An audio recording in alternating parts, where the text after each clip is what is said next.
چاہوں گا ہمارے ساتھ بھائی صابر مراج اگر ہیں تو پلیز وہ اپنا مائک انمیوٹ کرے آج کی ٹیسٹمنی کے لیے جس میں ورشی ہوئی ہے خدا ان کے خادم کے لیے دعا میں رہنمائی کر دیں بھائی صابر مراج بھائی مجھے نیٹ میں پرابلم تھی بار بار ڈسکنیکٹ ہو رہا تھا جن بھائی نے ٹیسٹمنی دی ہے ان کا نام ریپیٹ کر دیں گے ذرا پلیز جی نام بتا دیں مجھے آپ نے نام سسٹر جو ہے وہ ان کا تو مجھے پتا ہے تو بھائی کا نام کریں جی ان کا نام شبیر ہے شبیر مسیح ہے جی بھائی صابر مراج آپ ہمارے ساتھ ہیں بھائی جوید آپ پلیز دعا میں رہنمائی کر دیں آج کے ٹیسٹمنی کے لیے اور جتنی ورشپ ہوئی ہے خدا کے خادم ڈاکٹر جان جوزف صاحب جو ہمارے ساتھ ہیں جو خدا کا پاک کلام شیئر کریں گے بھائی جوید آپ قدوس خدا ان لشکروں کا خدا آسمان اور زمین تیرے جلال سے معمور ہے اے خدا باپ میں تیرا شکر گزار ہوں اے خدا باپ بے شک میرے نیٹ میں پرابلم تھی لیکن میں نے ٹیسٹمنی کا ایک بڑا حصہ سنا ہے خدا باپ اس کے لیے تیرا شکر گزار ہوں بھائی شبیر کی فیملی کے ساتھ ہو ان کے ساتھ ہو ان کے بچوں کے ساتھ ہو اے خدا باپ اس ٹیسٹمنی کے حوالے سے اے خدا باپ جہاں جہاں تیرا کلام پہنچا ہے خدا باپ ان گھرانوں میں برکت عطا فرمایا خدا باپ جیسے بھائی نے کہا ہے کہ دعا اور روزے میں ٹھہرے ہیں خدا باپ ہم سب تیری دعا تیری تجھ سے التماس کرتا ہوں کہ ہماری التجاؤں کو روزوں کو ہماری دعاؤں کو سننا ہے خدا باپ آج کے پاسٹر کے لیے جان جوزف کے لیے خدا باپ میں تیرا شکر گزار ہوں تیرا کلام ہے خدا باپ ان کے ہونٹوں کے ذریعے ہمارے کانوں تک پہنچے ہمارے دلوں تک پہنچے ہمارے گھروں میں پہنچے ہے خدا باپ ہمارے ساتھ ہونا ہے خدا باپ اس اسکائپ کی منسٹری کے لیے خدا باپ تجھ سے دعا کرتا ہوں اس کو قائم و دائم رکھنا خاص طور پر آج کے دن ہے خدا باپ انٹرنیٹ کی ساری پرابلم کو دور کرنا اور جس طرح سے تو چاہتا ہے تیرا کلام ہمارے دلوں تک پہنچے ہے خدا باپ یہ سب کچھ مانگتا ہوں اے خدا باپ تیرے پیارے بیٹے اور اپنے خدا یسوع مسیح ناصری کا نام لے کر آمین آمین آمین گاڈ بلیس یو بھائی جوید لال خدمد آپ کو بڑی برکت عطا فرمائے اب میں بڑے عزت و احترام کے ساتھ جناب محترم ڈاکٹر جوزف جان صاحب سے ریکویسٹ کروں گا کہ وہ اپنا مائک انمیوٹ کرے اور خدا کا پاک کلام جو خدا کی طرف سے ان کو ملا ہے جماعت میں بیان کرے آمین آمین آمین قدوس خداوند آسمانی باپ جو دیکھا نہ گیا اور آج ہم ان نشانات اور ان معجزات کو دیکھ کر اس پر پورا بھروسہ رکھتے ہیں وہ ایمان ہمارے ایمان سے مل کر ہمیں پختہ کرتا ہے ہم آپ کا شکر ادا کرتے ہیں ٹیسٹمنی کے لیے اور ہم شکر ادا کرتے ہیں خداوند کے کلام کے لیے برکت بخش یسوع نام سے مانگتا اور پاتا ہوں آمین بھائیو جیسا کہ آپ جانتے ہیں کہ ہم گنتی کی کتاب کا 8واں باب آج دیکھیں گے لیکن اس سے پہلے کہ ہم 8واں باب دیکھیں ہم سوچیں گے سمجھیں گے کہ یہ چوتھی کتاب جو کتاب مقدس میں پرانے عہد نامے کے مطابق اسے تورا کہتے ہیں 5 کتابیں کہاں تک پہنچے ہیں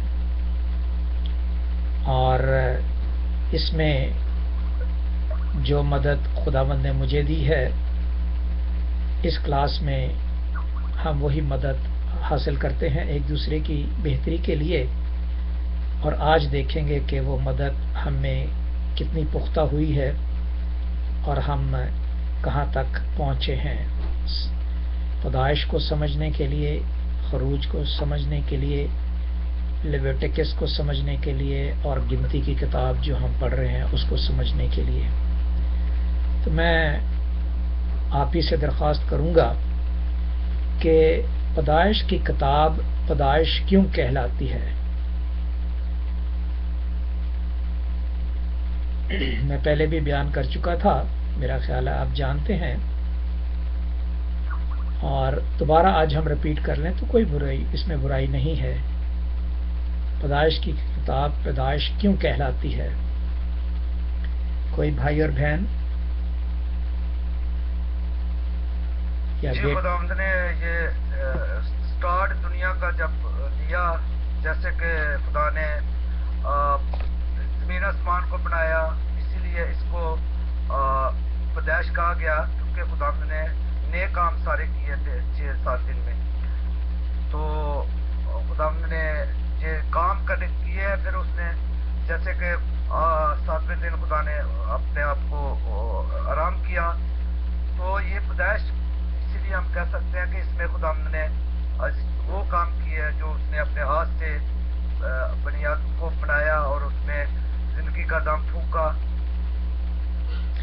very good, very good, God bless you. بہت اچھے. اور کوئی بھائی یا بہن؟ اس سے پتہ چلتا ہے کہ ہم نے پڑھا ہے اور ہم جانتے ہیں. اور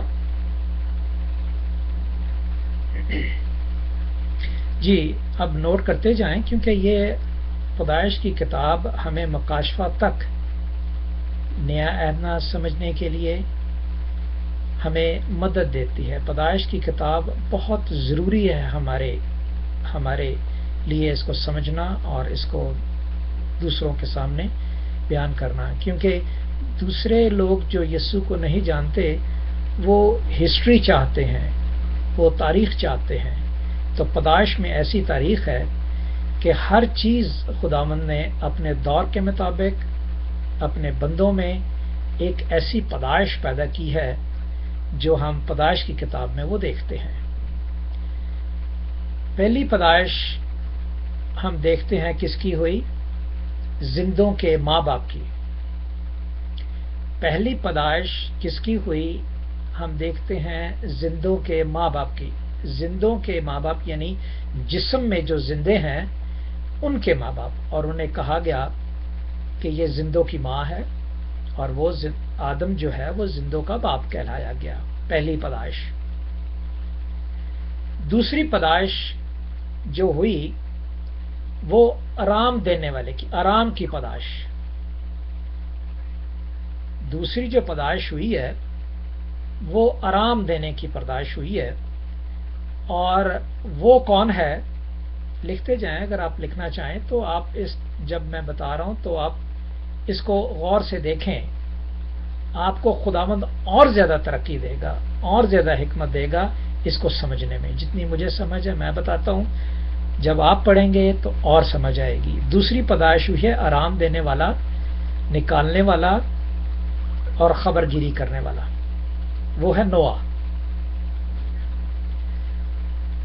5واں باب 29ویں آیت. پہلی پیدائش میں آدم اور حوا مسیح میں جو پہلے پیدا ہوتے ہیں ان کی پیدائش روحانی آپ دیکھیں کہ وہ بھی ایک پیدائش ہے. John chapter 1. ساتھ ساتھ میں نئے عہد نامے کے بھی آپ کو حوالے دیتا جاؤں گا. نوح جو آرام دینے والا ہے، 5واں باب پیدائش کی 29ویں آیت. اور ہمارے خداوند یسوع المسیح کا آرام جو نئے عہد نامے ہے آپ جانتے ہیں. روح کی پیدائش اور جسم کی پیدائش. پھر پیدائش ہوئی نوح کے بعد ان کے 3 بیٹے، سیم، ہام، یافت. پیدائش کی کتاب 10واں باب. سیم، ہام، یافت. اور جب کہ وعدہ کیا گیا تھا کہ نوح جو ہے وہ ساری قوم کو، اس انسانیت کو آرام دے گا جو محنت اور مشقت میں اپنی ہی خرابیوں کی وجہ سے منسلک ہیں. اب سیم اور حام اور یافت جو ہیں وہ تینوں کے تینوں اسی کے بیٹے ہیں. پیدائش 10واں باب. اس میں سب سے بڑا بیٹا جو ہے اس کا احوال جو بتایا ہے وہ 3 نمبر پہ بتایا، لیکن ہم اسی کو پہلے دیکھیں گے. ایک اور پیدائش ہوئی سیم کے بڑے بیٹے ابر کی پیدائش ہوئی. اب ابر کی پیدائش ہوئی. اب اسے ہم اگر نام لیتے ہیں تو عین سے ابر ہے، اور اگر الف سے ابر کہتے ہیں تو وہ خداوند کی حضوری ہے. یعنی ابر کی پیدائش ہوئی، خداوند کی حضوری کی پیدائش ہوئی. یہاں پہ یسوع کی پیدائش ہوئی اور ایمینول اس کا نام رکھا گیا، یعنی خدا تمہارے ساتھ ہے، اس کی پیدائش ہوئی. ابر کی پیدائش ہوئی کہ حضوری خدا کی موجود ہے. اگر آپ دیکھنا چاہیں گے تو ضرور دیکھیے گا. یہ ہے گنتی کی کتاب، اس کا 9واں باب اور اس کی 16ویں آیت میں. اور پہلے بھی ابر کے آپ جانتے ہیں کہ ان لوگوں پر خدا کی حضوری تھی، جتنی بھی اولاد، فلج آیا تھا، اس کے بعد تارا آیا تھا، اس کے بعد ابراہیم، ہارون اور نحور، یہ سارے. خیر انیہا، حام کی آپ دیکھتے ہیں جو دوسرا بیٹا ہے، اس کی پیدائش دیکھتے ہیں، وہ ظلم کی پیدائش ہے. پیدائش کی کتاب میں ظلم کی بھی پیدائش ہوئی، خداوند کی حضوری کی پیدائش ہوئی اور ظلم کی پیدائش ہوئی. وہ آپ حام کا نسب نامہ دیکھیں گے پیدائش کی کتاب اس کے 10ویں باب میں، تو آپ کو پتہ چل جائے گا، جس میں سے فرعونی نکلے ہیں، مصری نکلے ہیں، کفتوری نکلے ہیں، فلسطینی نکلے ہیں، کوشی نکلے ہیں اور کینانی نکلے ہیں. کینان کا ایک بیٹا، حام کا ایک بیٹا کینان تھا. لہذا ظلم کی پیدائش ہوئی. اور یافت پر اگر آتے ہیں، اس میں 10ویں باب اس کی پہلی 2 آیتوں میں یہ لکھا ہے کہ اس کے بیٹے جوج مجوج تھے. اب یہاں پہ کون سی پیدائش ہوئی؟ بے فکروں کی پیدائش ہوئی. پہلی پیدائش ہوئی خداوند کی حضوری کی، دوسری پیدائش ہوئی ظلم کی، تیسری پیدائش ہوئی بے فکروں کی، جو فکر نہیں کرتے. جوج مجوج آج بھی ہم کن لوگوں کو سمجھتے ہیں آپ جانتے ہیں. اب اس کے بعد ابرہی کے خاندان میں سے ابراہیم ہوئے، اور وہ کس کی پیدائش ہوئی؟ وہ ایمانداروں کے باپ کی پیدائش ہوئی. ایمانداروں کے باپ کی پیدائش ہوئی. اور یسوع جبکہ وہ روح میں تھے اور روح کی پیدائش ہوئی، اس کے ایمان یا وہ ایمان بن کر ہمارے درمیان میں آئے، جبکہ ابراہیم جسمانی طور پر ایماندار نہیں، لیکن خدا کے ساتھ چلنے سے وہ ایماندار کہلائے. اب یسوع ایمان کی پیدائش ہوئی، جو ہمارے درمیان میں ایمان کو پختہ کرتا ہے. پھر آگے آتے ہیں اسحاق کی پیدائش. اسحاق کا پیدائش جو ہے وہ ہنسنے کی، خوشی منانے کی پیدائش ہوئی. یعقوب کی پیدائش ہوئی جو اسرائیل کہلایا، اور اسرائیل کے مطابق قوموں کی باپ کی پیدائش ہوئی.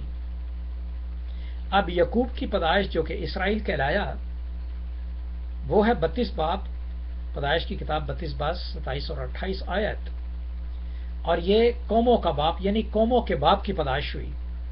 اب یسوع کو دیکھ لیں کہ وہ سارے جہاں کے باپ کی پیدائش ہے. یہاں قوموں کی بات کی پیدائش ہے، یسوع سارے پیدائش ہے. پھر آگے آ جائیں یہودا کی. ظاہر ہے قبیلوں کی بھی پھر پیدائش ہوئی، جس میں خاندانوں کی، جسے کہا جاتا ہے خاندانوں کی پیدائش ہوئی، جو 12 قبیلے ہیں. اور انہی قبیلوں میں یہودا کی پیدائش ہوئی. یہودا کی پیدائش کیا ہوئی؟ حمد اور ستائش. حمد و ستائش کی پیدائش ہوئی، جبکہ راخل نے یہی کہا تھا کہ میں حمد اور ستائش کروں گی جب یہودا پیدا ہوا تھا. وہ ہے 29واں باب 35ویں آیت. ٹھیک ہے، نوٹ کرتے جائیں. پھر آپ جانتے ہیں یوسف کی پیدائش. یہ پیدائش ہے سادہ دل کی پیدائش، انجان کی پیدائش. سادہ دل، یوسف کا مطلب ہے، جوزف کا مطلب ہے سادہ دل. اس کی پیدائش ہوئی سادہ دل کی. اب یسوع کی دیکھ لیں، یسوع کا سادہ دل دیکھ لیں کہ وہ پیدائش کیسے ہوئی. اب یہودا، اس کے بعد یوسف کی پیدائش ہوئی جو آپ کو بتا چکا ہوں. یوسف کے بعد یہودا کی پیدائش ہوئی، اور یہودا آپ جانتے ہیں کہ بہت بہادر تھا، یعنی بہادری کی پیدائش ہوئی. اب یسوع دیکھ لیں کہ وہ کس قسم کا بہادر تھا. ٹھیک ہے. اب پھر یہودا کے بعد داؤد کی پیدائش ہوئی. ٹھیک ہے. داؤد کی پیدائش حکمت کی پیدائش ہوئی. پہلا سلاطین اس کا دوسرا باب اس کی 9ویں آیت. حکمت کی پیدائش ہوئی. اب یسوع کو دیکھ لیں کہ ان کی پیدائش کیسے ہوئی. تو یہ پیدائش ہم پیدائش کیوں کہتے ہیں؟ اس لیے کہتے ہیں کہ زندوں کے باب آرام دینے والا ہے، پھر آگے ابر جو خدا کی حضوری، اور پھر ظلم کی پیدائش، بے فکروں کی پیدائش، اور پھر ایماندار کی پیدائش، اور پھر اسرائیل قوموں کا پیدائش، اور پھر یہودا کی پیدائش، اور یہودا کے بعد یوسف کی پیدائش جو کہ سادہ اور انجان کی پیدائش ہوئی. تو یہ پیدائش، اور پھر سلیمان یعنی حکمت کی پیدائش ہوئی. تو یہاں پہ یہ تمام جو پیدائشیں ہوئیں، اب کوئی پیدائش نہیں ہونی تھی. اب یہ ہونا تھا کہ اب روح کی پیدائش نے جگہ لینی تھی، اس لیے خداوند ٹھہرے رہے. اب خروج کی کتاب کو خروج کیوں کہتے ہیں؟ کوئی بات نہیں، اسٹڈی کا وقت ہے یہ ہماری. اگر ہم کلام مقدس نہیں پڑھیں گے تو خیر ہے، لیکن یہ اسٹڈی بھی بہت ضروری ہے. جی بیٹے.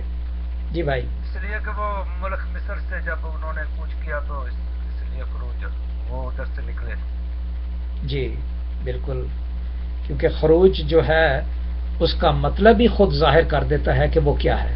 اور کوئی بتائے گا؟ جی چلیں. خروج کی پیدائش، خروج کیوں کہتے ہیں؟ جب کہ انسان جانتا نہیں ہے تو وہ خدا سوری جی ایک بتانا چاہتا ہے، ضرور بتائیے. اچھا، خروج کے جو معنی ہیں وہ بذات خود ہی بتاتے ہیں کہ وہ کیا ہے. اب خروج اسی وقت ہوتا ہے جب ہم جانتے نہیں ہیں.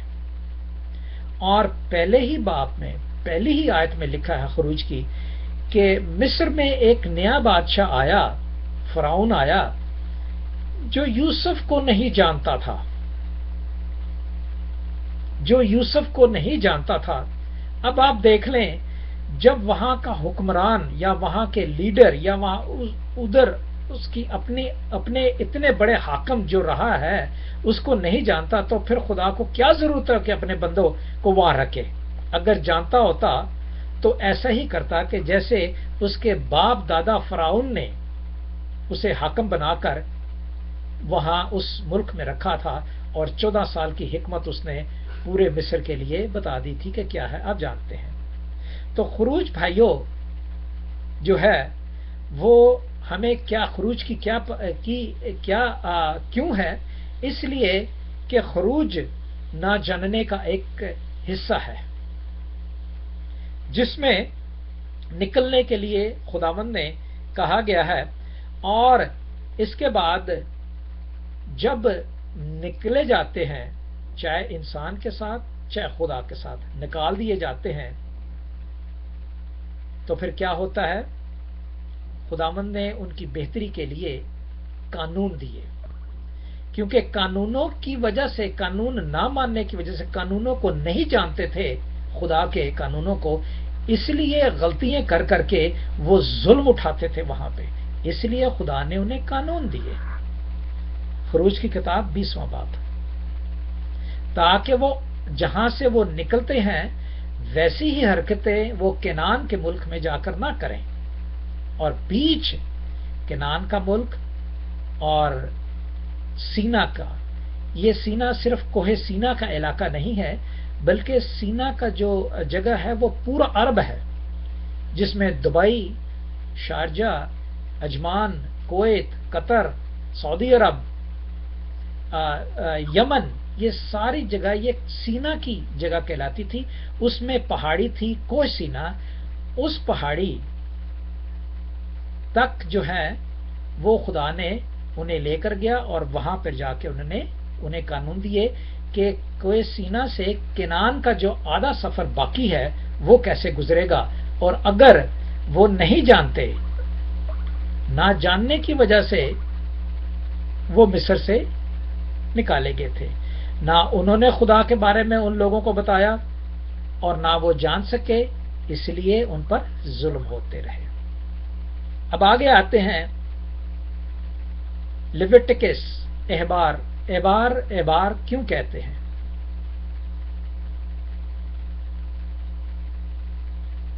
احبار کی کتاب کو احبار کیوں کہتے ہیں؟ لیویٹکس کیوں کہتے ہیں؟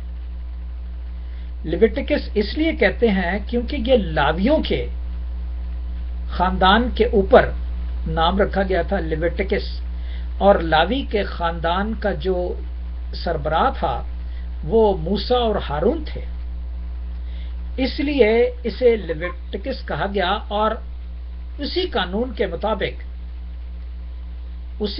کے مطابق انہیں قربانیوں کے طریقے بتائے گئے، اور گناہوں کو دور کرنے کے لیے کون کون سی قربانیوں کی ضرورت ہے وہ بتایا گیا۔ اس لیے ہم اس کو لیویٹکس کہتے ہیں، یعنی احبار کہتے ہیں، کیونکہ قربانیوں کو دینا اور گناہوں کو معاف کرنا، یہ ساری باتیں جو ہیں یہ ہمارے درمیان میں موجود ہیں۔ اب آپ خود ہی دیکھ لیجئے کہ یسوع کی قربانی، جو پیدائش یسوع کی ہوئی ہے، اس کی قربانی دیکھ لیں تو آپ کو پتہ چل جائے گا پرانے عہد نامے لیویٹکس کے بارے میں اور نئے عہد نامے کے بارے میں، ٹھیک ہے، پورا کی پوری لیویٹکس۔ اب آ جاتے ہیں ہم آخری کتاب جو نمبرز کی ہے، آخری تو نہیں ہے، آگے استثنا بھی ہے، لیکن آخری میں بتاؤں گا یہ آخری کتاب کیوں ہے۔ نمبرز کی کتاب جو ہے وہ اپنے نام پر خود ہی اپنے آپ کو بیان کرتی ہے۔ کون بتائے گا کہ کیا کہتی ہے نمبرز کی کتاب ہمیں؟ یہ ہو سکتا ہے کہ میں دوبارہ آپ سے 6 مہینے کے بعد یا 3 مہینے کے بعد دوبارہ یہ میں سوال کروں آپ سے، اگر آپ مجھے اجازت دیں گے، اگر آپ مجھے موقع دیتے رہیں گے اس پاک کلام کی اسٹڈی کا، تو میں خود ضرور آپ سے یہ کہوں گا تاکہ ہم سب جو ہیں وہ خداوند کی حضوری میں برابر کے شریک ہوں۔ کیوں کہلاتی ہے؟ اس لیے کہ اسے مردم شماری کی گئی جو پہلے ہی باپ میں ہے، اس میں خیمہ بنایا گیا، خداوند نے قربانیوں کے طریقے تو بتا دیے انہوں نے، ٹھیک ہے، اور وہ کس لیے بتائے؟ یہ بھی بتائے کہ وہ گناہوں کو دور کرتا ہے۔ نئے عہد نامے کے مطابق بھی ہم دیکھتے ہیں کہ وہ کون سا خون جو ہے وہ معاف کرتا ہے۔ اب خیمہ بنایا گیا اور خیمے میں نمبرز میں کاہن مقرر کیے گئے، سردار مقرر کیے گئے، کاہن ہارون مقرر کیے گئے، سردار قبیلوں کا ایک ایک لیڈر جو ہے انہیں سردار کیا گیا، اور قبیلوں کی ذمہ داریاں دی گئیں۔ آپ پڑھ چکے ہیں، ہم پڑھ چکے ہیں، مشرق، مغرب، شمال، جنوب، 3 قبیلے جو ہے وہ دیے گئے تھے۔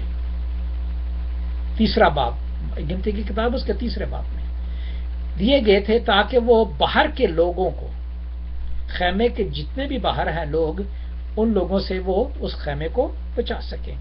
اب نئے عہد نامے کے مطابق وہی خیمہ کون بنتا ہے؟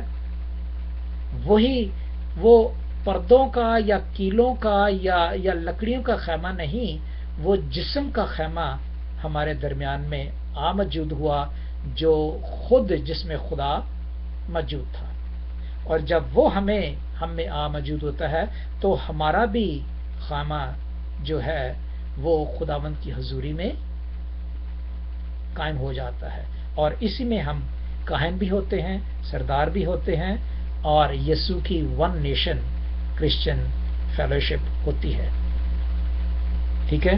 اب آخری جو کتاب ہے تورا کی، وہ استثنا ہے۔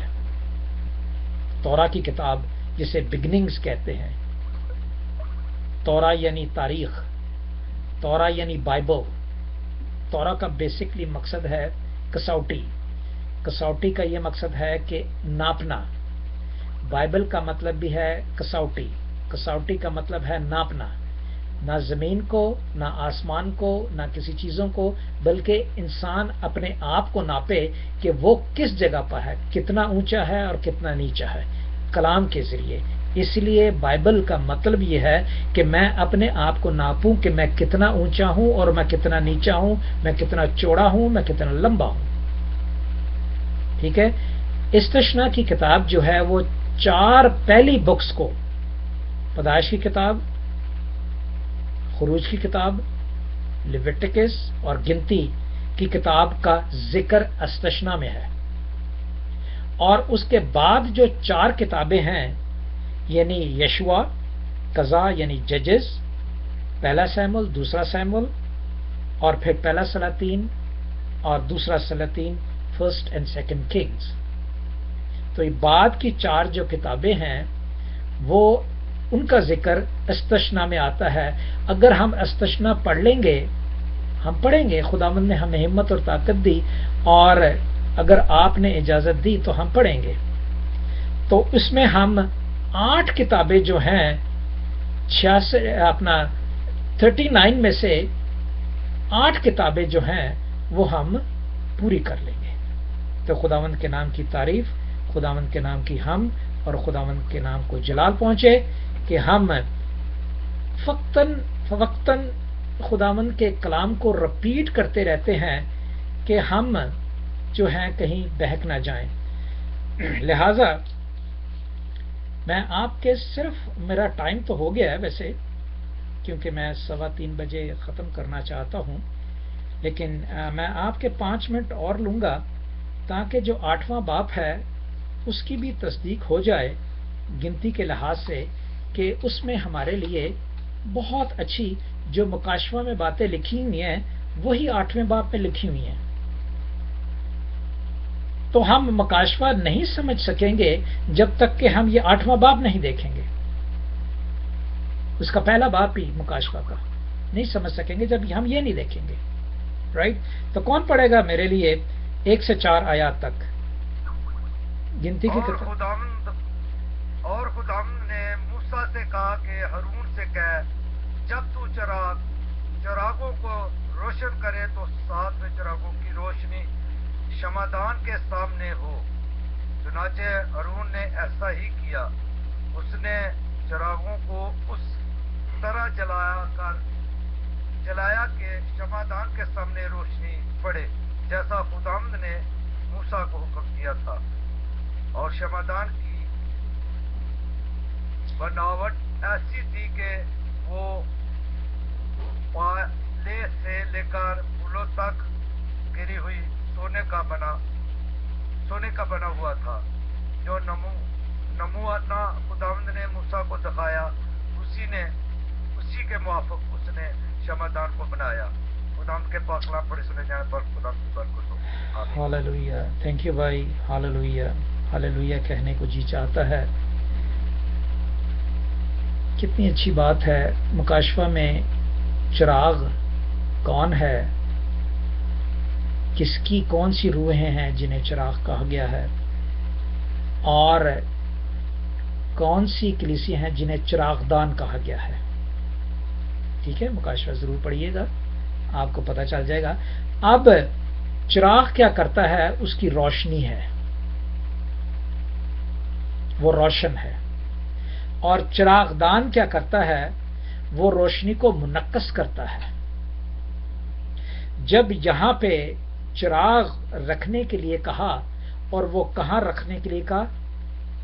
شمعدان یعنی چراغدان۔ شمعدان وہی ہے، اس کی صرف پروناؤنسیشن جو ہے یا اس کو لفظی معنی جو ہے وہ شمعدان کو چراغدان ہی کہتے ہیں۔ شمعدان کا مطلب ہے جس میں شمع رکھی ہو، اور دان شمع یعنی کینڈل، اور دان یعنی جہاں رکھی ہو، جیسے چراغ یعنی چراغ، اور دان جو ہے وہ جہاں رکھا ہوا ہو۔ لہذا اسی لیے اس کی روشنی جو ہے، اگر چرپائی کے نیچے شمع کو رکھیں گے تو شمع کی روشنی نہیں آئے گی، یا ٹیبل کے نیچے رکھیں گے یا کسی بھی ایسی جگہ پہ رکھیں گے تو وہ پورے کمرے کو اجاگر نہیں کرے گی۔